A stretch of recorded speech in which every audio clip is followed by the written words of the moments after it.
respecto ás autoestradas autonómicas que están en concesión, hoxe tomamos dos acordos, en realidade. O primeiro, manter as bonificacións existentes, que as converten nas autoestradas, pois prácticamente, se non a que máis, no grupo moi cabeceiro, as máis baratas de todo o país, de España, e, ao mesmo tempo, congelar as peaxes tamén destas autoestradas. Estou falando de autoestrada Coruña-Carballo, a G55, e autoestrada do Val Miñor, a G57.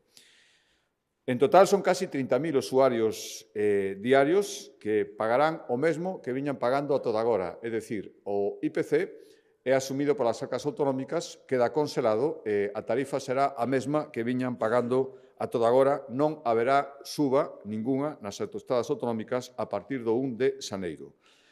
Son 6,3 millóns de euros en total os que a Xunta de Galicia dedica, por unha parte, a manter as bonificacións e, por outra, a conxelación das peaxes, tal como están neste ano 2025. Insisto, o 1 de xaneiro de 2026, as autoestradas autonómicas non experimentarán ningunha subida.